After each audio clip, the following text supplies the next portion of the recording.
Mes amis, le week-end est fini, et tant de choses se sont passées en Russie. Rosatom, le transporteur de fret, a coulé au fond de la mer.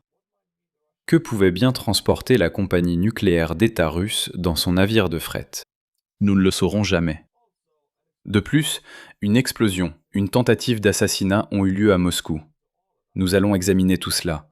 Mais avant cela, votre bavard préféré et un fou de Russie qui dit parfois la vérité, Evgeny Kolman. Commençons par ça, puisque c'est une bonne façon de débuter votre lundi. Je ne suis pas contre un quelconque officiel, mais si vous êtes des putains de rats, mais n'oubliez pas que vous vivez dans ce pays et que vous en profitez salement. Si je devais traduire chaque gros mot, je pense que ça vous gâcherait la journée. Et je vais vous dire ceci, il vous reste 3 putaines de semaines. Tout ce que vous pourriez avoir, on va tout vous prendre, salope. On va tout prendre. Barrez-vous, sale rat. Plus vous partez vite, plus il nous sera facile de légaliser toute la merde que vous avez volée, sale rat.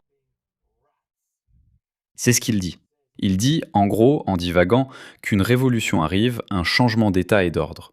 Mais je veux m'attarder là-dessus, car c'est l'occasion d'examiner à nouveau la psychologie de l'esprit russe. Changement d'état, changement de la façon dont les choses se font en Russie. Regardons ce qui se passe en 1917.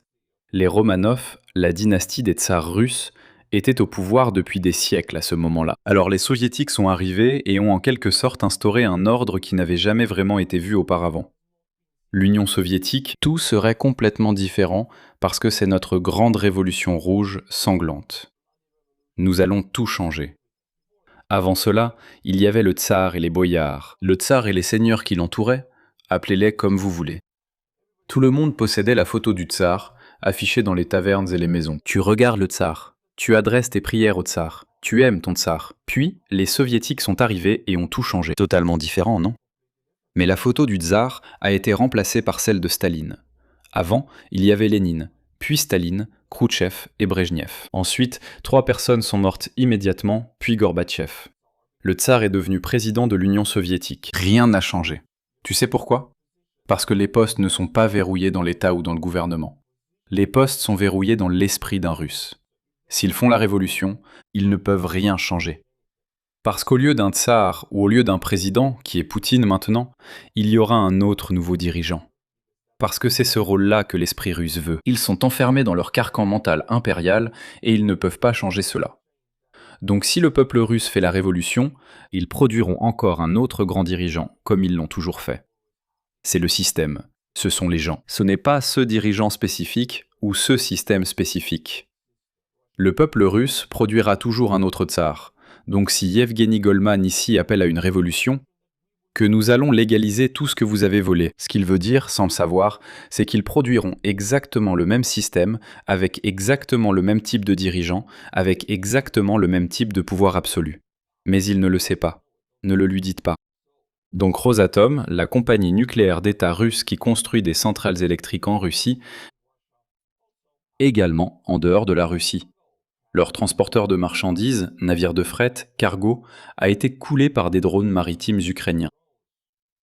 Ne me croyez pas sur parole. Regardez la vidéo que je vais vous montrer. Regardons-la avant de passer aux informations. Et c'est une vidéo magnifique, très nette. La marine ukrainienne nous offre une excellente qualité, c'est formidable.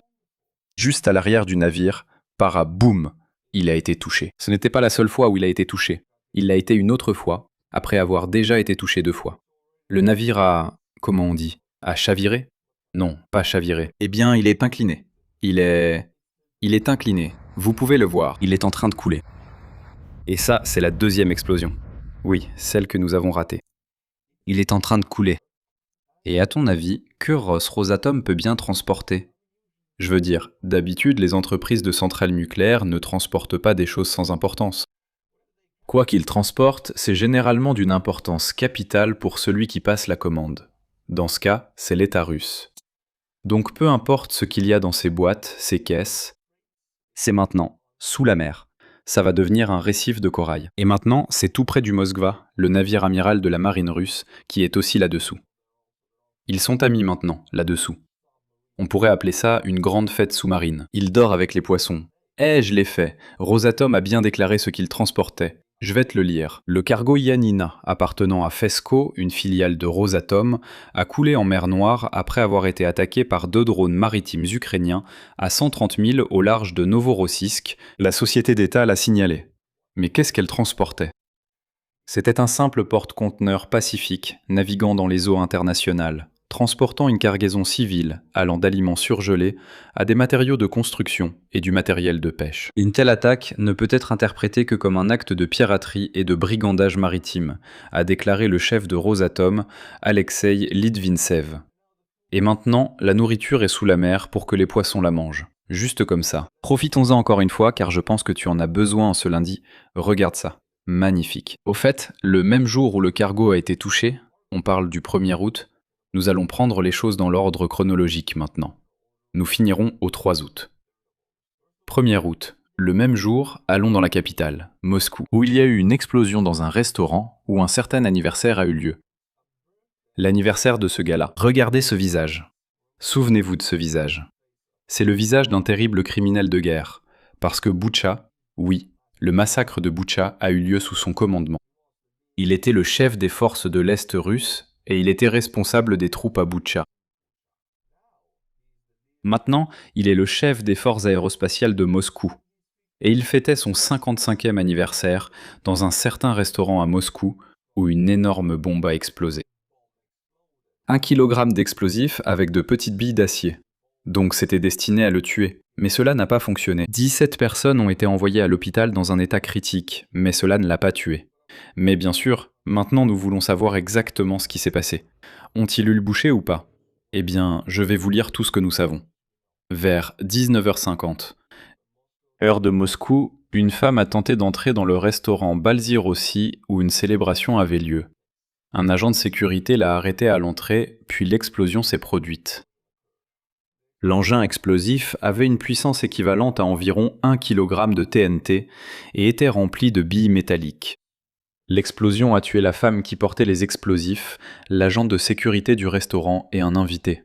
Donc, le bilan est de 3 morts. 21 autres personnes ont été blessées. Plusieurs blogueurs locaux ont affirmé que la cible probable de l'attaque était le commandant en chef des forces aérospatiales russes, Alexandre Tchaïkov. Il n'a pas été blessé. Une vidéo montrant les préparatifs de la célébration au restaurant est apparue en ligne, avec l'enseigne Alexandre 55. Donc Tchaïkov a eu 55 ans le 27 juillet. Et il a organisé cette fête pour fêter son anniversaire le 1er août dans ce restaurant. J'espère vraiment que ce sera son dernier anniversaire, puisque ses forces ont fait en sorte que tant de personnes périssent à Boutcha. Vous savez tous ce qui s'est passé à Boutcha. Donc cette bombe n'est que le début pour lui. Et ça ne me dérangerait même pas si sa fin n'était pas paisible. Peut-être qu'un peu de douleur lui ferait du bien. Tchaïko a été nommé commandant en chef des forces aérospatiales russes en mai de cette année. Au début de l'invasion à grande échelle de l'Ukraine par la Russie, il commandait le district militaire de l'Est. Il a été lié aux crimes commis par les forces russes à Boutcha. Selon les médias, les invités de l'événement comprenaient des officiers du FSB, des généraux, des parlementaires et des responsables gouvernementaux. Et c'était censé être la fête pour le 54e, 55e anniversaire de Tchaïkov et sa nouvelle nomination en tant que chef des forces aérospatiales. Oui, ils ne l'ont pas eu. Disons les choses comme elles sont. Probablement le SBU ukrainien. Et cela montre qu'ils ont la capacité d'agir dans la capitale ennemie. Ils peuvent faire exploser des dispositifs à leur guise. Et ils peuvent éliminer des généraux, des chefs de toutes les forces de l'armée russe. Personne n'est en sécurité nulle part en Russie. Je les compare toujours au Mossad parce que, tout comme le Mossad, le SBU a juré de traquer ces criminels de guerre russes après que l'Ukraine aura gagné cette guerre. Pendant des décennies, ces généraux russes courront partout en Russie en essayant de se cacher, iront en Argentine ou où qu'ils veuillent aller. Le SBU les attrapera.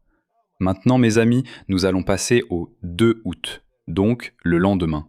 Et ce jour-là est important pour les raffineries de pétrole et Wildberries. Les deux ont été attaqués à de multiples reprises. Juste pour vous illustrer cela sur une carte, le 2 août, 2 raffineries ainsi qu'un site Wildberries ont été frappés. Une raffinerie à Saratov et une raffinerie à Oufimski. Vous pouvez les voir sur une carte. Parfois, nous recevons de bonnes vidéos. parfois ce n'est qu'un rapport écrit. Mais cette fois, ne vous inquiétez pas mes amis, nous avons une superbe série de vidéos pour l'entrepôt Wildberries. Vous vous réveillez dans un quartier de barres d'immeubles soviétiques et vous voyez cette fumée céleste. Vous pourriez penser que c'est de l'IA, mais ce n'est pas le cas. C'est simplement un magnifique paysage de Russie. Regardez-moi ça. Saratov, Wildberries en feu. C'est aussi Wildberries à Saratov, exactement le même centre logistique que vous voyez ici de plus près.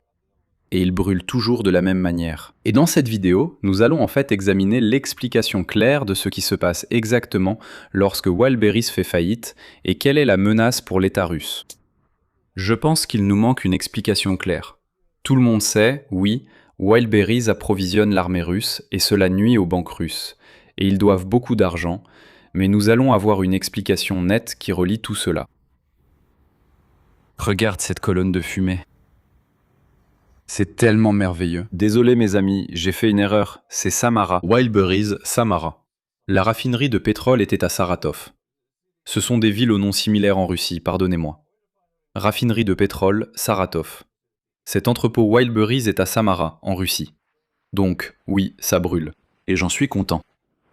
C'est-à-dire d'ailleurs les commandes de dizaines de milliers de Russes en ligne. Peu importe ce qu'ils commandent là-bas, je ne sais pas. Des jouets pour chats, des vibromasseurs et des baskets, tout est en train de brûler. Non, ils ne vont pas les recevoir. Une autre attaque a eu lieu le 2 août contre un autre entrepôt Wildberries russe. Et oui, si vous pensez, n'est-ce pas trop, ça l'est. Il nous a fallu plus d'1 an pour compléter le bingo des raffineries de pétrole avec la croix en bas. Le bingo Wildberries nous prend 1 mois. Les Ukrainiens sont vraiment en feu là-dessus. Jeu de mots volontaire. Parce que si vous regardez le graphique, je veux dire, ils attaquent pratiquement un entrepôt chaque jour. D'habitude, ils en font 2 tous les 2 jours, donc ça s'équilibre. Donc un autre qui s'est produit le 2 août, c'est l'entrepôt Wildberries de Nova Novosimochino en feu le même jour. 2 entrepôts. Donc les Ukrainiens démantèlent cette entreprise extrêmement rapidement. Toute l'entreprise sera détruite parce que c'est tout ce qu'ils ont. Wildberries possède ces entrepôts, c'est leur propre activité, toute l'activité. Les Ukrainiens sont en train de brûler tout ce modèle économique.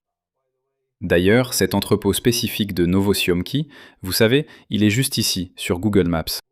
Juste à côté, vous voyez le drapeau russe, et si on zoome, on voit que juste à côté, il y a Z et V, les symboles de l'invasion russe en Ukraine. Et pratiquement chaque unité russe portait ces symboles à Boutcha. Donc ces symboles représentent la mort, la destruction et le meurtre de la population civile. Wildberries affiche fièrement son soutien à ce genre d'action de l'armée russe. Et ils ont une page spéciale sur la page d'accueil de Wildberries. Tout pour la SVO. Tout sauf les balles et munitions peut être acheté pour l'armée sur leur page d'accueil, ce qui en fait une cible valable. Mais à quel point ? Eh bien, maintenant nous arrivons à la grande explication clé qui relie tout cela. Et après cela, nous regarderons encore des entrepôts Wildberries en train de brûler. Beaucoup de gens demandent pourquoi diable ils frappent les entrepôts Wildberries. Il vaudrait mieux continuer à marteler les raffineries de pétrole. Ce n'est qu'une plateforme de vente en ligne. D'ailleurs, ils continuent de frapper les raffineries de pétrole.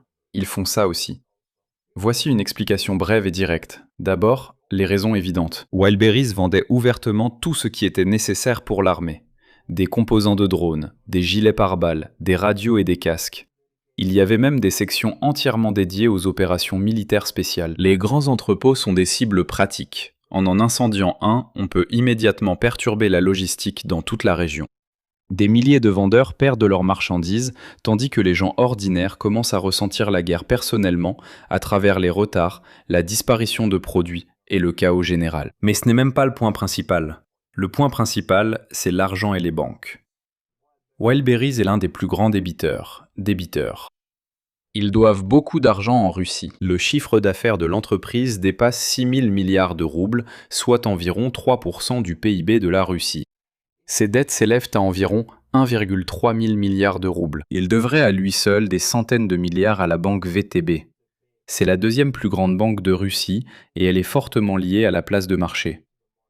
Si les entrepôts continuent de brûler et que l'entreprise commence à s'effondrer, la VTB pourrait subir d'énormes pertes.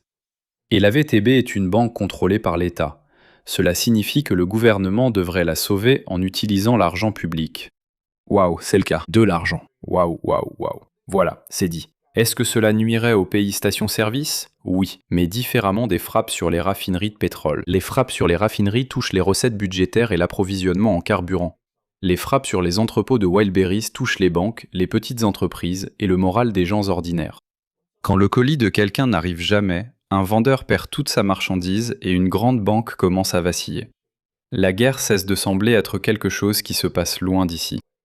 Cela oblige également l'État à dépenser les revenus pétroliers non pas pour l'armée, mais pour colmater les brèches dans le commerce de détail et la banque. En bref, les raffineries de pétrole, une frappe sur le portefeuille du Kremlin, tandis que Wildberries, une frappe sur le portefeuille et les nerfs du public, ainsi que sur le système bancaire. Les deux sont nécessaires. Ensemble, ils fonctionnent beaucoup plus efficacement. J'adore cette explication. Elle est brève, concise et va droit au but. Et oui, on voit bien qu'ensemble, elles forment une arme géniale et parfaite contre la Russie. Maintenant, allons en Crimée, mes amis. Nous avons reçu une vidéo claire d'un drone de reconnaissance ukrainien montrant un convoi de carburant circulant à proximité de la péninsule. Ces camions rouges transportent du carburant. Je pense que les autres camions du convoi sont ces groupes mobiles de défense aérienne. En fait, des pick-up armés équipés d'une mitrailleuse à l'arrière pour tenter d'abattre des drones. Voyons comment ça va se passer pour eux. N'oublions pas qu'il y a un énorme déficit de carburant en Crimée. Belle journée pour conduire votre convoi, badaboum, la liberté est exportée. Vous perdez immédiatement un tiers de vos camions-citernes parce qu'il y en avait 3. Et c'est fini. Il est détruit. De plus, le pick-up armé qui suivait, comme vous pouvez le voir, a aussi été touché par l'explosion. Lui aussi, il est détruit. Mais le convoi de carburant, il s'en fiche. Il continue de rouler. Il reste 2 camions. Ils vont peut-être y arriver. Oh, et déjà un drone ukrainien, là tu peux déjà imaginer les requins dans ta tête. Est-ce que ça va arriver? C'est arrivé. 2 tiers du convoi ont été détruits, ainsi qu'un pick-up armé. Je suppose qu'il a été touché. Alors peut-être que le dernier camion-citerne est arrivé à destination. Peut-être que non. À cause de ce déficit de carburant, jetons un œil dans l'un des magasins de Crimée. Jetons un œil. Qu'est-ce qu'il y a ici? Regardez tous ces chargeurs ici, tout le monde, parce qu'il n'y a pas d'internet. Les gens viennent au magasin pour recharger, parce qu'ils ont un énorme, je suppose, un générateur, et ils trouvent du carburant d'une manière ou d'une autre. Pas de glace. Pas de produits surgelés. Parce que parfois il n'y a pas d'internet, tout va fondre, et ça ne sert à rien de les mettre en rayon de toute façon. Tout ce qui a une courte durée de vie, comme le lait, les produits surgelés et tout ça, c'est fini. Tu ne peux pas faire ça. Le pain aussi. Cette section est vide car ces produits périssent et les camions restent parfois immobiles plusieurs jours. Déjà périmés, inutile de les transporter. Pas de pain, pas de glace, pas de produits surgelés, pas de produits laitiers. Même la viande pose problème, donc vous pouvez acheter des aliments secs si vous le souhaitez. Et il n'y a pas d'électricité, donc tout est sombre, vous voyez. Pas de carburant signifie pas de camion en mouvement. Pas de camion en mouvement signifie que le lait va périmer chez les agriculteurs. Les produits surgelés pourraient périmer là où ils sont fabriqués parce que leurs entrepôts sont maintenant pleins. Tout le système s'effondre. Le carburant est le cœur battant de ce système, et il est épuisé. Voilà à quoi ressemblent les magasins. Ils ressemblent à ceux à quoi ils ressemblaient en Union soviétique et dans la Russie tsariste pendant presque un siècle. Pour le prouver, nous allons regarder une vidéo qui nous donne juste un aperçu de ce qu'a été la Russie pendant un siècle. Donc, voici l'Union soviétique, une immense file d'attente. 1933, déjà des gens forment une file d'attente massive. 1963, encore une fois, une immense file d'attente. On saute des générations, mais pas d'inquiétude. C'était seulement des files de gens attendant du pain ou du lait. En 1984, des gens font la queue comme le faisaient les soviétiques et comme le font les Russes. 1991, il y a toujours des files partout. C'est ce qu'ils ont fait pendant une génération. Pas des générations, pardon, un siècle. Je me suis trompé de mot. 5 générations. Faire la queue, c'est dans l'ADN russe. Ces magasins vides et ce manque de marchandises vont les refaire faire la queue. Mais pour conclure cette vidéo, je dois vous donner la déclaration du ministère russe de la Défense. Combien de drones ont-ils dit avoir abattus? Et ce chiffre est avant tout un compliment pour les Ukrainiens, et une énorme gifle pour les Russes. La Russie brûle. Nous pouvons tous le voir. Les Russes eux-mêmes peuvent le voir et le publier en ligne. Et le ministère de la Défense a annoncé un record. Ils ont affirmé avoir abattu 1158 drones ukrainiens en 24 heures. C'est une bonne question. Avec quoi Translac nous explique-t-il cela? Les entrepôts Wildberries et les raffineries de pétrole. Oui, ils abattent ces drones avec leurs cibles au sol. Le ministère de la Défense, c'est du genre « Prenons l'entrepôt de Samara, l'entrepôt Wildberries, et frappons 10 drones ukrainiens avec. Prenez-le et frappez-les simplement. » Voilà, vous avez détruit 10 drones. Si vous comptez comme ça, même là, vous n'obtenez pas ce chiffre. Parce que l'Ukraine ne lance pas plus d'1 millier de drones. Les Ukrainiens emploient actuellement plusieurs centaines de drones simultanément lors de grandes attaques, mais habituellement moins de 100. Donc ce chiffre, ils exagèrent l'ennemi parce que c'est embarrassant que quelques centaines de drones puissent faire exploser 5 endroits différents en une seule journée. Mes amis, j'aime faire ces vidéos. Et vous m'avez donné l'opportunité de le faire. Donc ici, il est tout naturel que je mette sur un piédestal la personne qui soutient la chaîne. Tom Van Der Heyden. Pour la 1000e fois, je dis ton nom, parce que pour la 1000e fois, tu apparais et tu m'offres un café. Continue à participer et je continuerai à écorcher ton nom. Si vous aimez ma chaîne, devenez membre et offrez-moi un café avec un abonnement mensuel. Le lien est dans la description ci-dessous. Abonnez-vous à la chaîne YouTube. En attendant ma prochaine vidéo, chaque lundi, mercredi et vendredi, revenez et à bientôt.